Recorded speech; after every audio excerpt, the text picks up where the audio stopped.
একটা উদ্যানকে যেভাবে বাঁচিয়ে রাখতে হয়, জীবন্ত করতে হয়, সেই কাজ অবহেলার মধ্যে তখনও ছিল, এখনো আছে। কোন জায়গায় যদি গাছ না থাকে, যদি সেখানে পাখি না আসতে পারে, তাইলে বোঝা যাবে যে সেটা একটা দূষিত জায়গা, সেটা মানুষের জন্য বাসযোগ্য না। তাদের সন্তানদের জন্য বাংলাদেশকে চিন্তা করে না। বাংলাদেশ তাদের টাকা বানানোর জায়গা, বাংলাদেশকে থেকে তারা মুনাফা তৈরি করবে এবং তাদের পরবর্তী প্রজন্ম সন্তানেরা কিংবা তারপরে তারা অন্য দেশের নিজেদের ভবিষ্যৎ তৈরি করবে। যে যখন যে কোম্পানি সেটা পাবে তাদের লবিং এর ভিত্তিতে হয়, সেটা বোঝা যায় যে একটা প্রকল্পের সাথে আরেকটা প্রকল্পের ন্যূনতম সঙ্গতি নেই। মেট্রো রেল আটকে গেল বাংলাদেশ ব্যাংক পর্যন্ত, কারণ এটা অন্য একটা প্রকল্পের সাথে যাকে বলে যে একটা সঙ্গতিপূর্ণভাবে ডিজাইন করা হয়নি। যাওয়ার কথা ছিল আরো অনেক দূর। তো কোনটা অগ্রাধিকার, কোনটা কি, এই সমস্ত জায়গা যেমন আমাদের আগের প্রকল্পগুলোতে আছে, তেমনি ঢাকা শহরে আমরা দেখেছি কিভাবে উদ্যানগুলো দখল হয়ে গেছে এবং এই উদ্যানগুলো নানাভাবে ব্যক্তিগত দখল থেকে শুরু করে এই ধরনের উন্নয়ন যজ্ঞের কবলে পড়েছে। আমরা 1998 সালে আমরা তখন ছাত্র আন্দোলনের সাথে যুক্ত। ঢাকা শহরে ওসমানী উদ্যানের গাছ কেটে বিল্ডিং বানানোর কথা ছিল, ন্যাম বিল্ডিং। সেটার বিরুদ্ধে আমরা তখন দাঁড়িয়েছিলাম।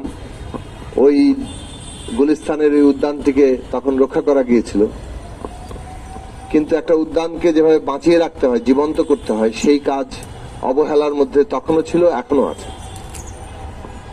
এবং নানাভাবে চারিদিক থেকে দখল বাড়ছে।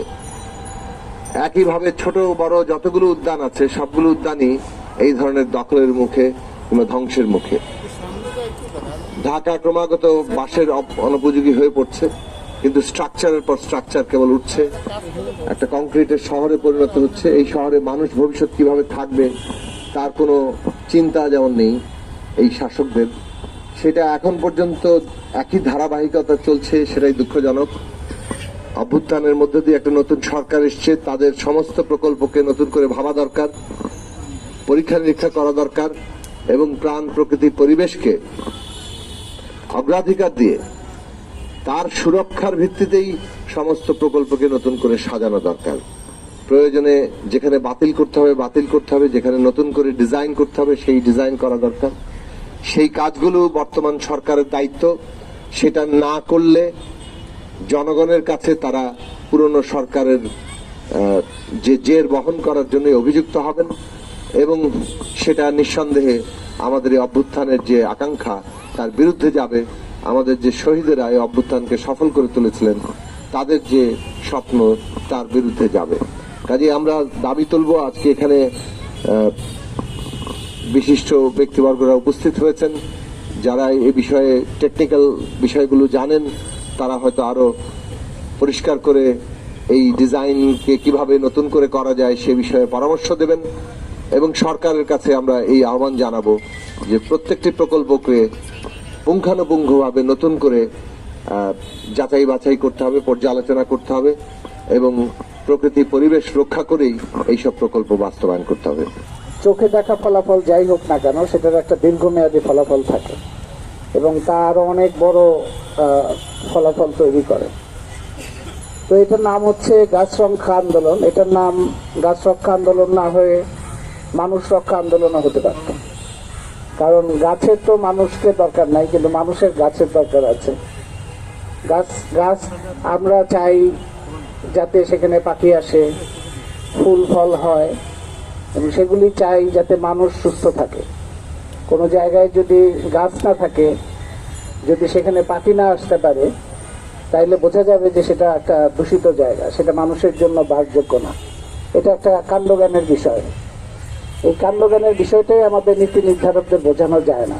এখন রাজীব এবং অন্য বক্তারা যা বললেন যে এই পুরো অঞ্চলের মধ্যে এই উদ্যানটা কত গুরুত্বপূর্ণ এবং এখানে কত ধরনের কেমিক্যাল ব্যবহার হচ্ছে এবং কত ঝুঁকি তৈরি হচ্ছে, এগুলো আমরা শুনলাম।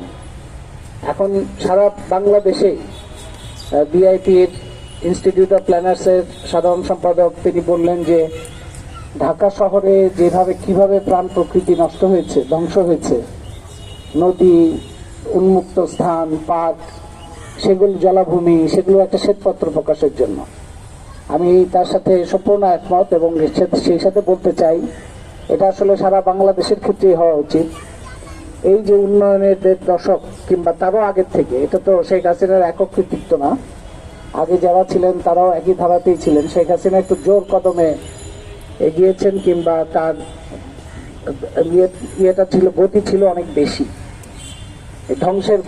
ধ্বংসের গতি আগের তুলনায় অনেক বেশি বেড়েছিল, কারণ তিনি বেশি দিন টিকে ছিলেন। এই ধারায় যারা এই নীতি নির্ধারক ছিলেন, মন্ত্রী বলি, আমলা বলি, কনসালটেন্ট বলি, এক্সপার্ট বলি, তাদের সহযোগী লেখক, সাংবাদিক, বুদ্ধিজীবী বলি, তারা যখন এটা অনুমোদন করেন এই ধরনের, তখন তাদের কি মনে হয় না যে তাদের সন্তানেরা এই বিষাক্ত শহরে কি করে বাস করবে, বিষাক্ত দেশে কি করে বাস করবে? মনে হয় না এই কারণে যে তারা তাদের সন্তানদের জন্য বাংলাদেশকে চিন্তা করে না। বাংলাদেশ তাদের টাকা বানানোর জায়গা, বাংলাদেশকে থেকে তারা মুনাফা তৈরি করবে এবং তাদের পরবর্তী প্রজন্ম, পরের সন্তানেরা কিংবা তারপরের তারা অন্য দেশের নিজেদের ভবিষ্যৎ তৈরি করবে। সমগ্র বাংলাদেশের জনপরিষদ দখল হয়ে যাচ্ছে, দখল হয়ে গেছে। বাংলাদেশে এখন এই মাঠেই আপনারা দেখেন যে সিটি কর্পোরেশন যতটুকু আটকে রেখেছে, সেখানে যত গাছ, এগুলো দেখেন একাশিয়া এবং মেহগনি। একটা উদ্যান যদি হতে হয়, জন উদ্যান হতে হয়, সেখানে একটা জলাধার লাগে।